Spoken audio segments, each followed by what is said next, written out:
Are you tired of continuously getting stuck on top mid or on A ramp on Mirage without having any clue on how you even got into this situation and what you did wrong? Well, we all did at some point. But to prevent this in your future Mirage games, I'm gonna show you how you can play proper default setup that's always applicable.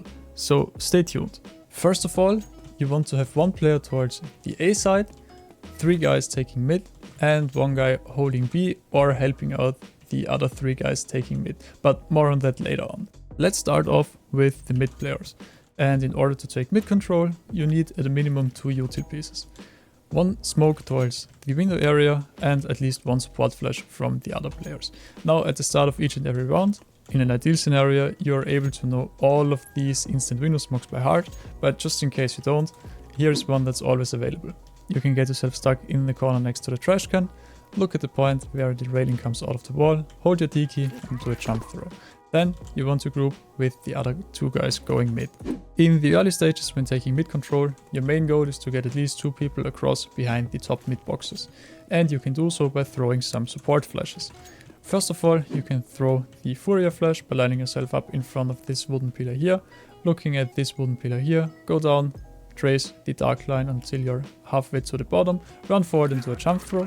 Secondly, you can just toss a flash over the top mid boxes that is exploding behind them. And lastly, you can toss a flash against this wall here that is then gonna bounce in front of connector.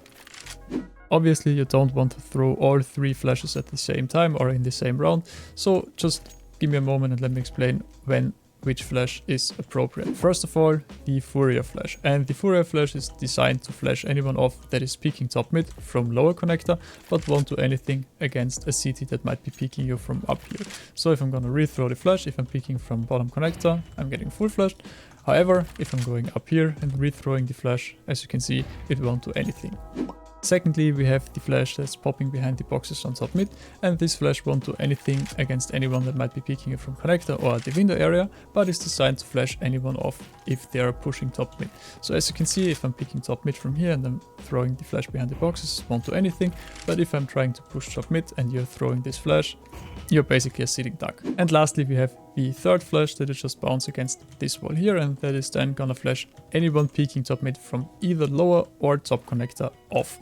So if I'm rethrowing the flash and I'm peeking top mid from here, I'm getting fully flashed, and if I'm peeking from lower connector, I'm getting fully flashed as well. So with this in mind, your go-to flash should be the one that you bounce off this wall here, except you're expecting a push from the CTs towards top mid, since it flashes anyone that is playing connector off. And you want to immediately follow it up with the Molotov towards the connector areas in order to, well, stay secure in top mid and prevent any peaks from connector towards top mid.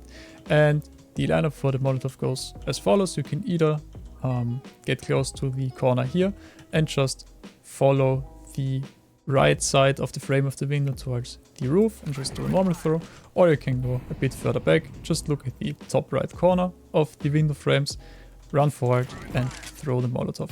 Both of them are gonna pop on this ceiling here and Molotov all of connector, preventing any peaks towards top mid from the CTs. After you've thrown the Molotov in towards connector, you want to have 1 guy going close in front of connector, 1 guy kind of following him while holding for any short aggressions, and the 3rd guy playing behind top mid boxes. And usually the top mid player wants to open the round with a top connector smoke like so, and then flash the player that's close in front of connector in towards connector with the support flash like so. And together with this support flash, your connector player can then peek all the angles in connector and take complete control of it. And at this point, you kind of need to communicate and decide how you want to proceed with this round. Like once you have control over the top areas of connector, you can just, for instance, put 1 player in towards this position here, while the other players are regrouping in T-spawn and executing A, while this guy listens for any rotations and potentially catches anyone off guard, while also simultaneously invalidating the stairs position. Alternatively, you can also try to go for some aggressive window plays, where, remember, this is still smoked. You can just jump in towards the window, in towards the smoke, jump up here, wait until the smoke dissipates, go down, and then try to get a peek in towards the jungle area, or maybe if you can even, I mean, this should be open, sneak in towards the CT area and get a flank off.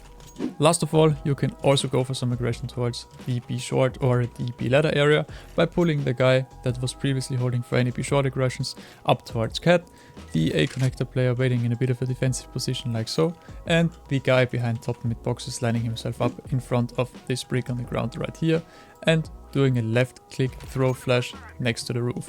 And this flash is gonna blind anyone that might be holding any angles towards the B short area. And together with this flash, your A connector player and B short player can be peeking together, and if someone is playing short, should get the easy frag. And from here on out, the A connector player can throw a support flash like so, that is intended to make the life of your B short player while clearing the ladder room a bit easier. And once you're in towards the ladder area, it's the same as for the window guy. You can just wait out the smoke and try to get a pick, or you can just stay hidden in towards the ladder area, wait for your guys to execute A, execute B, and just cut off the rotations that usually occur over the B short area, or again through the jungle area towards the B kitchen area.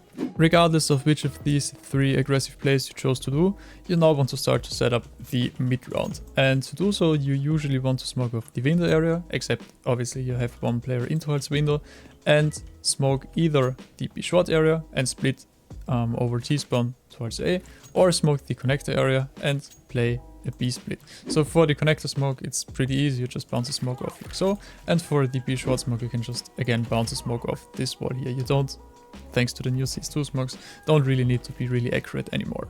And from here on out, it really boils down to you want to have two guys coming from mid towards either A or B, and two guys coming from T-spawn towards the according side, while your fifth guy is trying to cut off any rotations. So for instance, if I'm gonna resmoke connector again, and let's just pretend we are playing a B split here, I can just go in towards the connector area here, listen for any rotations, and then sneak through the smoke and backstack the CTs. Alternatively, if you're playing in towards window or the ladder area, your whole responsibility is to cut off the rotations towards the jungle area by just being as obnoxious as possible and forcing the CTs to rotate all the way around CT towards the B market area. And you also cut off any rotations that might be occurring through the B short area. Next on, for your B player, your whole responsibility is to pick off any CT that might be pushing the B apps or the underpass area. However, if the CTs are not doing anything aggressive ever, or your guys in mid are struggling to take mid control, you can also go down towards underpass and help out your mid guys. You just need to be wary of a CT rushing underpass towards the TV room area, but this can easily be countered by just throwing a middle click flash just before I jump down towards underpass against the wall, like so. Like if you're doing this in quick succession, it should look something like this. You're throwing the middle click flash and you're just following the flash. And if a CT is pushing, the timing works out in your favor, where once he peeks, he will get full flash by the flash, and you're coming down to get him right after. Last of all, we have the A player that just wants to prevent any CTs from pushing ramp or palace and then backstabbing your top mid guys. However, as there are two entrances with ramp and palace and you're only one guy, you kinda need to read the CTs and gamble on what you think they're more likely to push. So you want to be playing either in towards the palace area, or you want to be holding the area right in front of ramp. For the A player, you ideally also want to have a bit of an understanding on how the CT setups and CT rotations are supposed to work. And just in case you don't, let me give you a quick rundown. First of all, you want to have one anchor player that's playing either on site or towards the CT or ticket area, one guy playing in towards connector and one guy in towards the window area. And based on this information, you can try to go for some cheeky plays. For instance, if the window and connector players are busy fighting off your guys that are actively trying to take mid control, the A anchor player simultaneously needs to be watching palace and ramp. And what this means, if ramp is smoked, you can try to get it timing off and sneak out the A ramp smoke, and then just go towards Tetris and hold any angle towards side where you suspect the A anchor player to be, and once he's jiggling for information, you can try to get a peek on him. Alternatively, if you're playing palace, you can try to pick off the CTs while they're rotating, or try to get a pick on the stairs player. And the reason why this works is because the CTs usually want to be playing an AWP in towards the window area and a rifle in towards the connector area. However, at the time where you are simultaneously smoking off the window area and the connector area, it just makes a lot more sense for the AWP to leave the window area and hold an angle towards the palace area, while the guy that was previously playing connector is then rotating towards the jungle area. And once this happens, you can try to pick off the CT that is rotating from the connector area towards the window area. However, this is not always the case, and the guy that is playing in towards connector just might switch towards the stairs area and try to jiggle for information towards either palace or ramp. And this is your timing where you can just hold the stairs angle and try to get a pick on to this player. So yeah, thank you so much for watching, and I hope you could get something useful out of this video. And if this is the case, you could leave a like or subscribe to my channel for more educational CS content. Lastly, I've also created a Discord server, link is in the description, where I can connect with like-minded people and for instance look for other guys to play with once the server has sufficient members. If you have any further questions, feedback or suggestions, you can leave a comment and I'll make sure to get back to you. So yeah, anyways, I'll see you in the next one. Bye!